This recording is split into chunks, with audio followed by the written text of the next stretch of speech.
So today's life lessons is with a friend of ours by the name of Alison Carter. And Alison, I'm super jealous, is in Seattle, which I keep banging on about is on my bucket list. I think Cheryl's sick of hearing me say it. So every time I hear a Seattle voice, I'm like, oh, I want to go there. So hi, Alison. Hi, ladies. Thank you so much for having me. It's our pleasure. And we asked Alison to do this podcast because Alison's message really resonated with a lot of the work that we do, especially when we're dealing with mums, sometimes a little bit further down the line around you have a family and sometimes you can lose your identity. And what's incredible about Alison's story is she found her identity and it's led her into like this totally different life that she didn't know she might have before she had children. So we just are really excited to share your story with the guys who are listening today, Alison. So take us back then. It started when you had your family, yeah? Yes. Yeah, it is a crazy story. And I do think it's a relatable one for a lot of moms listening. And, you know, you have kids and then your life totally becomes about them. And I was an elementary school teacher for years and I was thriving in that position. Like I did all of my continuing education and I was like crushing it in leadership and I was like the best teacher. And then I got pregnant with my daughter and I always thought that I would go back to teaching. And she just was a little bit more important than that part of me. And I decided to stay home and always thinking I would go back to the classroom once, you know, all my kids were also going to school at that time. And I look back and that was kind of the first step into me losing a big giant piece of me because my identity was really wrapped up in being a teacher. Like that was who I was. And then I was mom. And it kind of was like, I kept putting these labels on other things in my life other than, you know, what am I? What do I like? What do I do? So I threw myself into the stay-at-home mom thing. I did the baby groups and the co-op preschools and the themed play dates. And as we'll talk later with my business, I am a natural hostess. Like I am at my best when people are at my house. I'm entertaining. I'm putting little activities and experiences together. That to me is a gift. My love language is gifts. So I like giving in that way. And so I was, you know, like that themed play date mom, thinking I was the Pinterest mom that we all know now just doesn't exist or exists for you in certain ways. I really believe every mom has some sort of Pinterest mom hiding inside of them. And, you know, when you think of Pinterest, it's full of categories. So maybe I might be the Pinterest mom when it comes to parties and celebrations, but you might be the Pinterest mom when it comes to playing outside with your kids or cooking with your kids or, you know, something that I'm not skilled in doing. So I kind of think that everybody has that little Pinterest in them. So I don't want to totally, you know, turn my nose up to the Pinterest mom because she's hiding in us. Well, when I had my son, because he's 6 now, and I remember being on maternity leave, and most of us haven't like had time off as grown-ups, have we? Like you go to uni, job, so I was like at home for the first time, like I had never really been sick, and I remember my husband saying this would be a really good time to like do something from one of those cookery books that you have, because I had like How to Be a Domestic Goddess and all of these books, and I remember thinking, I've never made muffins. I look at the pictures and I remember like just then like spent like 3 months of baking. I just baked.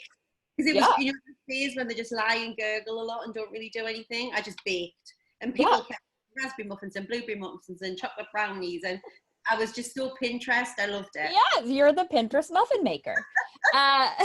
So we all have that. And I mean, those are the days where you just basically laid on the couch and like binge watch Netflix and nurse your baby all day long. I mean, like looking back, having multiple kids, wasn't that a dream? I mean, you don't get that time back. I'm thinking, why did I only have one? Like that was like the best time off I ever had. Well, let me tell you, when you have two, you don't get that time. There's no sitting on the Netflix like with your shirt off, nursing the baby all day long. I wish, but that is over. So you know, I never really thought anything of it. I loved being a mom. I was fully into that road, thriving, I thought. And then I had my son. And I actually had a very hard time accepting the fact that I was going to have a boy. and I know this sounds so silly, and I get comments about it because I'm insanely lucky that I had 2 healthy babies, but I always envisioned myself with sisters. I'm super close to my sister. I never thought I would have a boy. And so it was a hard pill for me to swallow. And I wasn't super I have very hard pregnancies. And so I just wasn't enjoying that time. I was like excited to meet my son, but I was very nervous about what that was going to be like.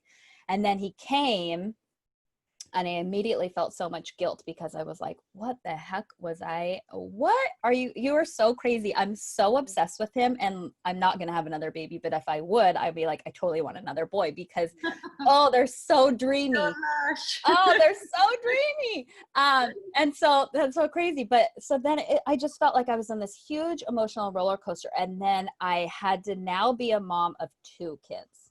And that I didn't know how to do well. I was very split. And I feel like when you have your first baby, you split in 2. And when you have your second baby, you're split in like 200. There's just, everybody needs something. There's something happening at all times. You still have to take care of your house, but there's too much to do. Your husband's like, hey, what about me over here? Remember me? And I'm like, no, I don't. See you in 5 years, friend. I don't have time for you. So yeah, it's very hard. And I had a very hard time transitioning. I get a lot of anxiety when I feel like everything falls on me, and that pressure, like I'm the one that has to feed the baby. I'm the one that has to entertain the kids. Me, that is very triggering for me. And that transition from 1 to 2 was all of those triggers.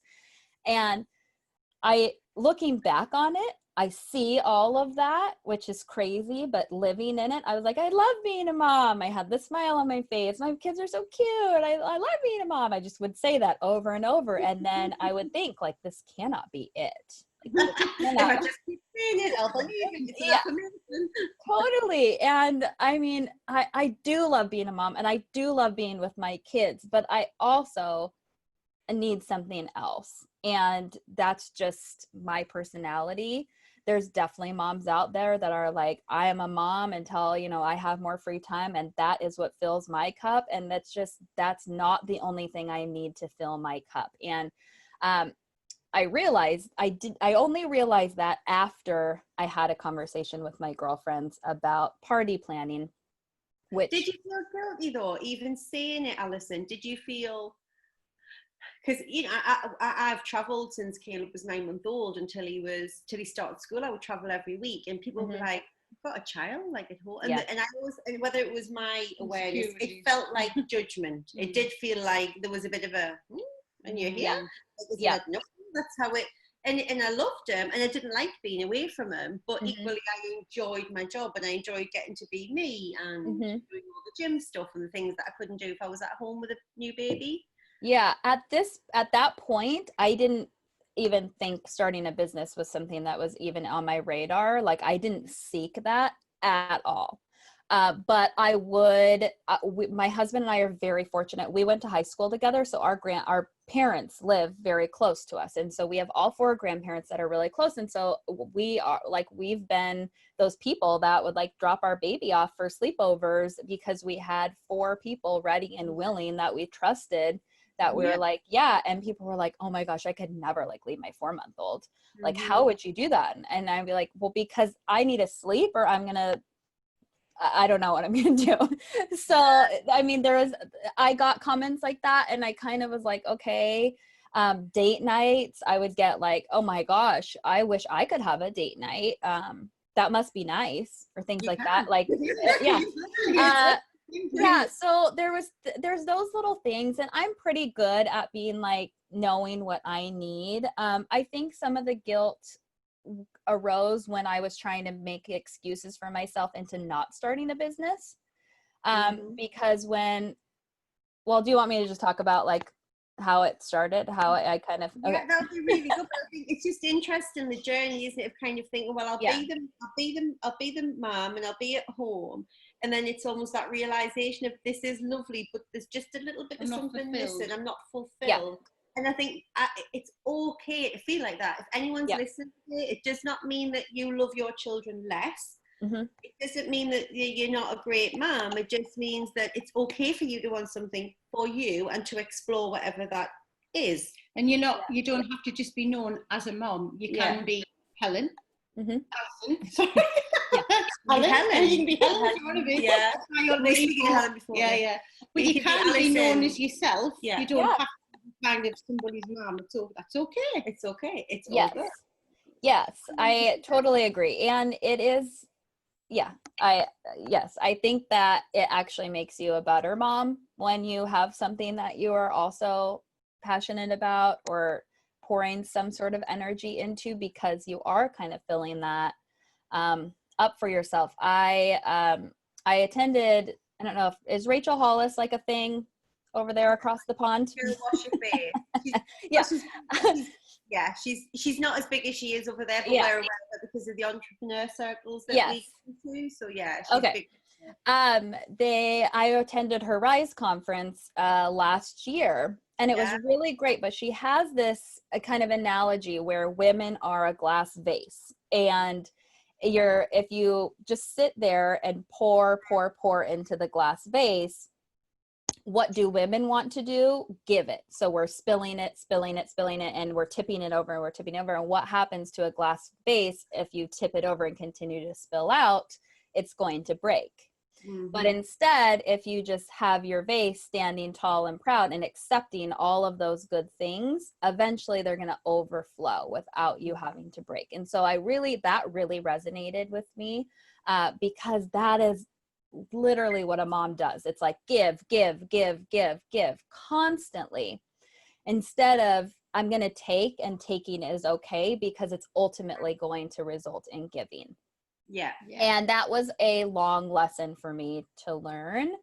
But I'm so glad that I did, because when I decided to do something for myself, it totally changed my outlook. I had more energy. I enjoyed spending time with my kids more because I knew that I also had, that productive nap time that was coming up. Like I felt like I was actually contributing and I was, firing on all cylinders versus clawing my way to nap time so I could sit on the couch for 2 hours and watch a show and not do anything with my time because I was like so exhausted.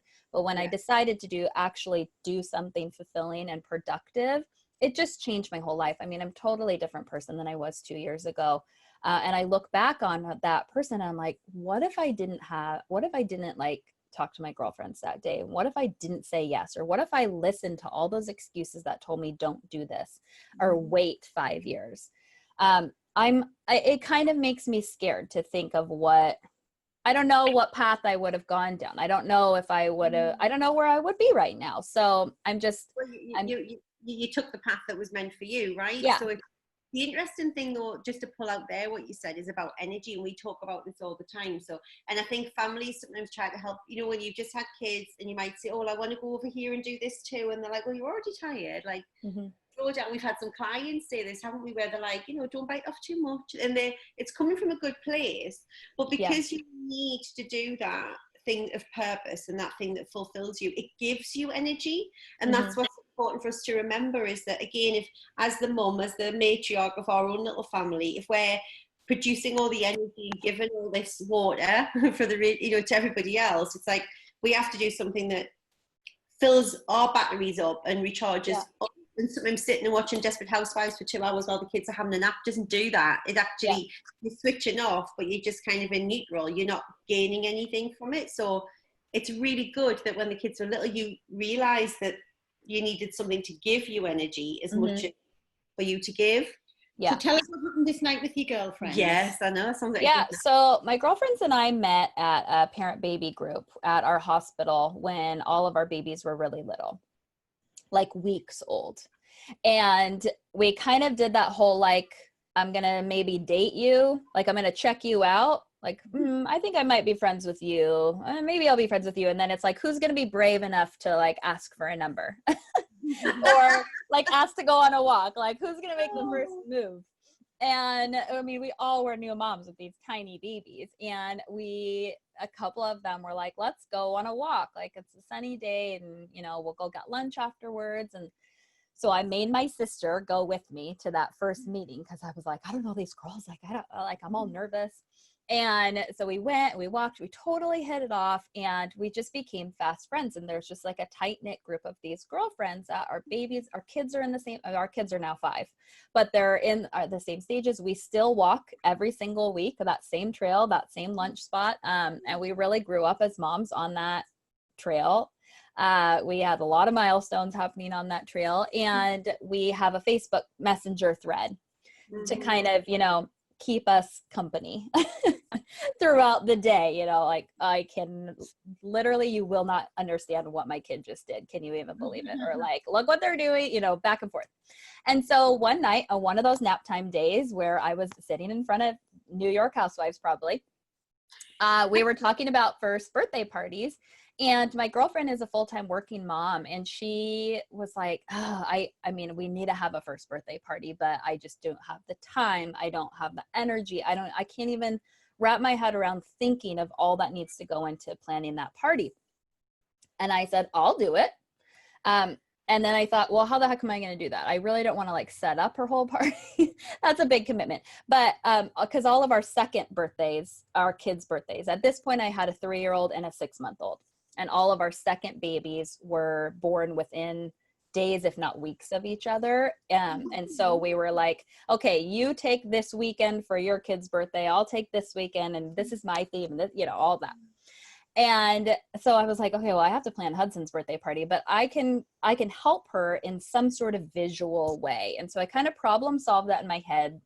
And I opened a Google Slides doc because I didn't even have PowerPoint on my Mac at that time. And I went to Pinterest. I thought that like a no time to siesta, it's Charlie's first fiesta, would be like a cute little theme. And I really wanted to do a fiesta, but I already had my theme for Hudson in my head. So I was like, I could plan this for her instead. And I found some like inspiration pictures and some different products that would bring that to life, and put the links directly inside of it. I did like a little menu plan and found an activity. And I think I found Charlie like a little dress, like a Fiesta inspired dress. God, and I feel like a really bad mum at this point. I'm just thinking like, I literally hire the local soft play and throw a load of kids at it. Which is great. No, that is not at all what I want. That is like one of my biggest pet peeves. So no, the fact that you are having a celebration for your kid is what matters. Like, that's all that matters. I don't care what it looks like. So anyways, I'll get to you in a minute. I planned this whole thing in this visual way, and I emailed it to her, and she was like, what is this? Like, I immediately can envision what I'm going to do. All of it, I just have to click and it goes right to my Amazon cart.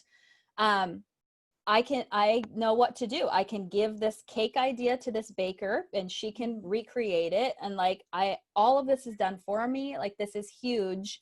You should do something with this. Mm-hmm. And I was like, and then the excuses came, and I was like, I don't have time for this. And I'm like, because time means watching Housewives for 2 hours, and like, okay, like all of that stuff. There's not no time for this. yeah. So I'm like, the fact that I use time as an excuse now, when now really I don't have any time to do stuff, is like, it's so laughable to me. But I chose to be a mom, so I'm not gonna. I gave up a job that I loved to be a mom. So why would I start another job that I know nothing about? I have zero clue how to run an online business. I want this to solely be online because I don't want to give up my nights and weekends setting up other people's parties. All of this stuff, like, how will people find me? How, what, I have to have an Instagram now? Like, I mean, all of this stuff that I was like clueless on any of these things. And so it was just excuse after excuse. And I just kind of said, okay, we're going to try it. Why not? So I put it in front of more moms, and they were like, this is amazing. Like, what the heck? Like, you can do this in any theme. Think of how many moms, especially working moms, would like love to have something done for them. And if you go a traditional party planner, I mean, that's at least $1,000 that you're spending with somebody to take over your party and then be there. And so if I can do the prep work and the online shopping for you, and then I pass the baton on to that mom and she gets to host and take all the credit, I'm fine with that.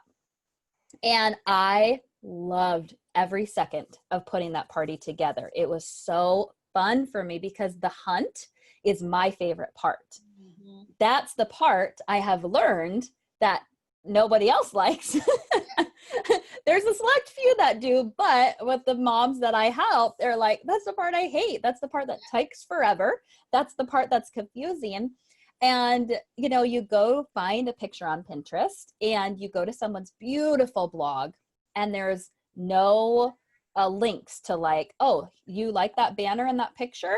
Here's where you can find it. Or let me give you a tutorial on how I designed that banner. So you can go and look at all these pictures, but looking at all the pictures literally doesn't do anything for you other than give you a visual of what you want.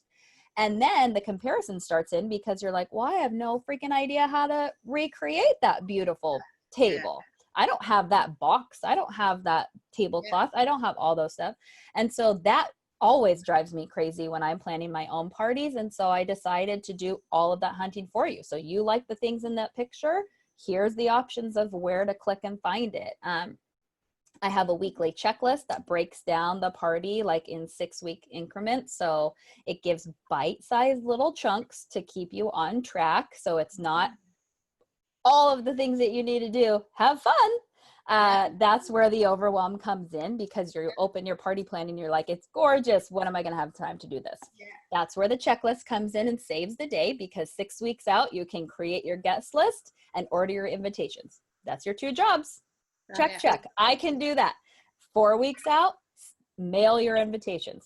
So has this become like a full-time thing now for you then? Or are you just doing it as a, like, how did it blow up? Like, so this was like, I'm going to get in front of some moms, like local mom group, and I'm going to like create some inventory of popular themes. And I'm going to, you know, basically work for free. And I think when you're starting a new business, that's a lot of what you do. Like you just start and creating these things and testing it out. And because I did not want to take any time from my family unless I knew that what I was creating was actually going to help somebody. I did not want to create something that felt like I was adding another thing to a mom's plate. I wanted this to be, I'm taking something off of it. And so I really wanted to perfect it. And so I went back and forth with my girlfriends who are a very diverse group. Maybe one of them enjoys planning parties. All of the rest of them are like, I hate planning parties. This is horrible. I don't even want to have a party because it sucks. And so it was a good audience for me to go back and forth with. And so we just went back and forth. What else do you want? What else do you want? And they just kept giving me and I kept adding it. And so now I've helped thousands of women around the world. I've helped moms in Australia and Bermuda, the UK, and because they can come to my site and access any digital plan they want. I have over 50 themes listed on my site. And if you don't see a theme that you want to host, I have a custom plan where I'll start the party from scratch and, you know, customize it for you in the theme that you're looking for. And it's, I mean, I still am a mom. When my kids are home, I'm with them. I'm mom. And when they're at school, like right now, or napping and my daughter does quiet time, I'm working. And it's been really great. Like Forbes featured me in one of their stories where kind of about what I'm talking about now, like sharing how one conversation sparked the idea of a business and how I said yes when it was easier to say no. And my parties have been featured in printed magazines, and I started my own podcast called Memories and Moments, and it's just spiraled into this thing that women are craving help showing up for their families in a way that's realistic for them. And that is really the heart of my business. It's at the end of the day, I'm giving you a tool that helps you enjoy making memories and experiences for your family. That's it. So your bouncy house for your son's birthday, you are creating an experience and you're creating those memories for your loved ones. It would be a lot easier to be like, he won't remember, I'm not going to have a party. That's a lot easier, but that's such a milestone. Birthdays are such a huge part of kids' lives and your lives, because every birthday party is a celebration for the whole family. Like, you made it another year. They're alive, they're thriving, like, you did it. And, you know, baby showers, bridal showers, and adult birthdays. I mean, I really feel every occasion, big or small, deserves to be celebrated. And I like to help my moms and other women to, you know, kind of put the focus back on that. It's about celebrating. So if then, sort of round up, if you were saying, you know, a mom who's got a young family and maybe has this whisper of something that they want to do, like, what would be your advice for them? What's your life lesson that you want to pay forward to them, Alison? I would just listen to it, because it's not going to go away. It's going to get stronger. And at where I was, the only thing I had to lose really was time, because I was creating something from my own head. I wasn't, you know, making a product that was investing like tons of money. And so I was able to sacrifice some time to see if this would work. So my advice would just be encouragement of step into it and see what happens, because it could be really great or it could not be great, and nothing will change. If it's not great, nothing about your life is going to change, because you're already not doing it. So you know what that looks like. But what if you said yes and you had this huge life-changing moment where you found something that fuels you so much and you can't like imagine your life without it? And that's what happened with me. I love it. It's like we bring the kids up and say, just say no, and now we're saying, but then when you're grown up, just say yes. Yeah. Thank you so much. Thank you. You're welcome. Thank you for having me. Best of luck and well done being in Forbes already. Like, we're going to be watching to see what happens next. Thank you. Alison.